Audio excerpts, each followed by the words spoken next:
गुणा करने की अगला विधि है निखिलम विधि। देखो, इसमें कुछ चीज़ आपको जानना रहेगा। एक आधार और एक विचलन, ये दो शब्द हैं जिन शब्दों को आपको सबसे पहले समझना है।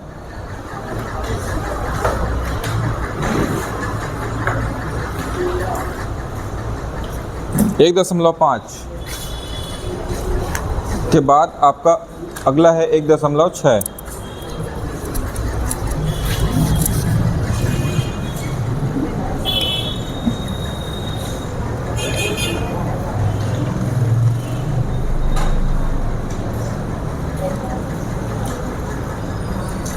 निखिलम विधि।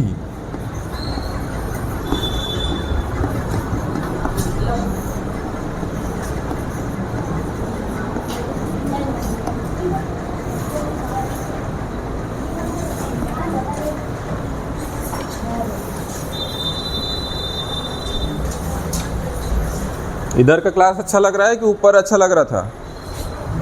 हैं?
इसको लिख लो।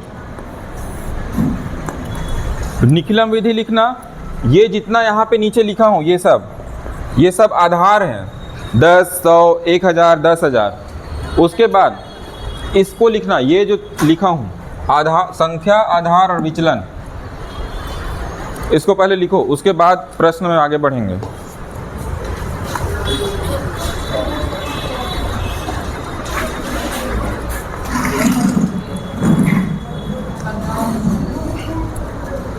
इधर देख, 1.6 में जितना भी प्रश्न दिया है इसमें कोई भी संख्या तेरे को वैसा नहीं मिलेगा जैसा तू पूछ रहा था।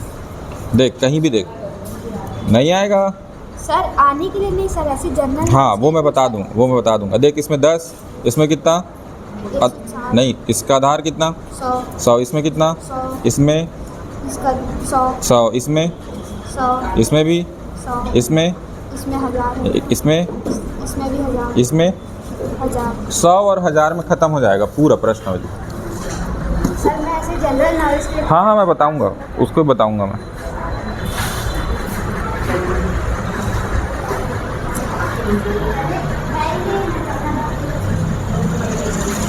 अरे, जिज्ञासा रहना चाहिए मन में।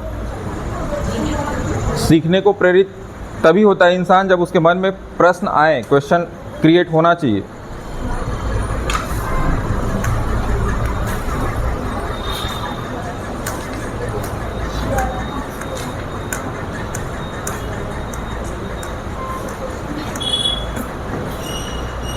ये तो मैथ्स है, ये तो सब्जेक्ट मैथ्स है। मैथ्स के अलावा भी साइंस, सोशल साइंस और कोई भी जीके, जीएस और कहीं पर भी कुछ भी समस्या रहेगा तो उसका समाधान मैं कर सकता हूँ।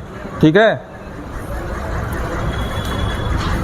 तुम्हारा सोशल साइंस भी पढ़ा चुका हूँ मैं 9th में साइंस भी पढ़ा चुका हूँ। 9th का मैथ्स तो मैं लेता ही हूँ। हिंदी, इंग्लिश, संस्कृत को छोड़ के बाकी जितने कोर सब्जेक्ट हैं वो सब मैं पढ़ा रहा हूँ जब से आया हूँ मैं यहाँ।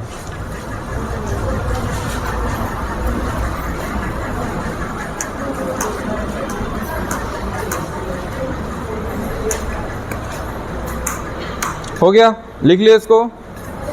अभी कोई ऐसा यहाँ पे है जिसको आधार और विचलन पहचानने में कोई समस्या है? क्योंकि इसके बाद इस प्रश्नावली के जो भी सवाल हम बनाएंगे, सीधा बैठ, ओए सीधा बैठ, इसके बाद जो भी प्रश्न बनाएंगे उसमें सबसे पहला काम तो वही रहेगा कि आपको आधार और विचलन पहचानना रहेगा।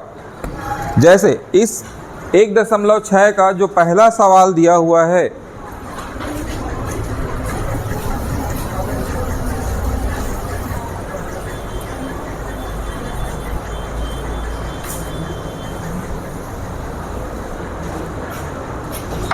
पहला सवाल में लिखा है 13 गुणा 13।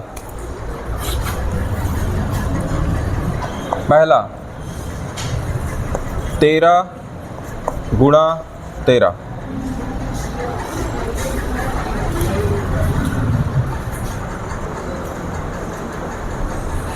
देखो, निखिलम विधि का जो पहला सवाल आपके पास लिखा हुआ है वो 13 का गुणा करने को कहा गया है 13 से। तो आप जब भी इन सवालों को बनाओगे तो देखो, पहले जो गुणा कर रहे थे उसको ऐसे सीधा लिखा था गुणा करना, लेकिन इस प्रश्न में जो गुणा करोगे उसको आपको इसी पैटर्न पे लिखना है। ये हो गया संख्या, ठीक है। इसके बाद यहाँ पर लिखोगे इनका विचलन, और विचलन को इसके सामने में इस संख्या का विचलन और इसके सामने में इसका विचलन, ठीक है। और उसके बाद नीचे एक लाइन, और पहले जैसे बनाते थे उत्तर का दायां भाग और उत्तर का बायां भाग। तो देखो नीचे सबसे पहले आप मेरे को बताओगे संख्या 13 के लिए आधार क्या होगा। संख्या 13 का आधार 10। अब इस 10 से ये कितना अधिक है, 3, तो इसीलिए यहाँ पे इसको लिखेंगे धन 3। और ये 13, इसके लिए भी विचलन कितना हो जाएगा, धन 3। अब यहाँ पे उत्तर के दो भाग हैं, उत्तर का दायां भाग और उत्तर का बायां भाग। उत्तर का दायां भाग आपको हमेशा मिलेगा विचलनों का गुणा, मतलब इसका गुणा इससे। इन दोनों संख्याओं के जो लिए जो विचलन रखे हो, इन दोनों का गुणा करके यहाँ लिखना है। अब दोनों संख्या धनात्मक है, तो दो धनात्मक संख्याओं को जब भी गुणा करते हैं तो हमेशा एक धनात्मक संख्या मिलता है। तो यहाँ पे धन 3 का गुणा धन 3 से है तो कितना आएगा, 9। तो ये हो गया 9। उसके बाद ये उत्तर का बायां भाग है। इस उत्तर के बायां भाग को आपको कैसे निकालना है, देखो क्रॉस में कोई भी एक संक्रिया आपको करना है, दोनों को नहीं, कोई भी एक। या तो इस संख्या के साथ इसको ले लो या तो इसके साथ इसको, दोनों का आंसर सेम रहता है। चाहे किसी भी प्रश्न को बनाओगे आप इस प्रश्नावली का, तो हमेशा आंसर सेम आएगा। आपको कोई भी एक काम करना है, जैसे ये 13 और चिन्ह कौन सा दिख रहा है, धन, कितना है 3, तो 13 में 3 जुड़ जाएगा, कितना आएगा, कितना आएगा 16। तो ये हो जाएगा यहाँ पे 16। तो आपके पास अंतिम उत्तर जो आया है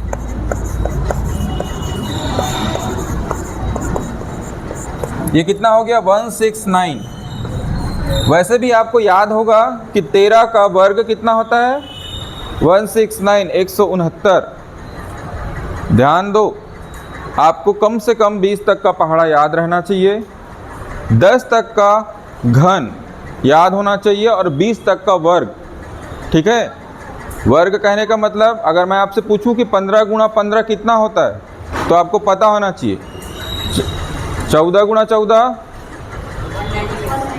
तो 20 तक का वर्ग और 10 तक का घन आपको याद रहना चाहिए, और 20 तक पहाड़ा। अब देख, इसको जो विधि है, विधि जब लिखेंगे तो सबसे पहले आप किधर से भी लिख लो, उत्तर का दायां भाग,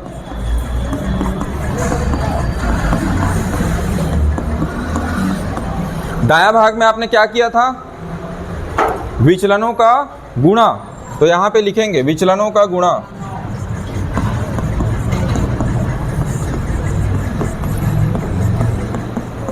विचलनों का गुणा, तो ये है 3 गुणा 3 बराबर 9। अब आपको उत्तर का जो बायां भाग मिला है वो कैसे मिला है, उत्तर का बायां भाग, उत्तर का बायां भाग आपको मिला है।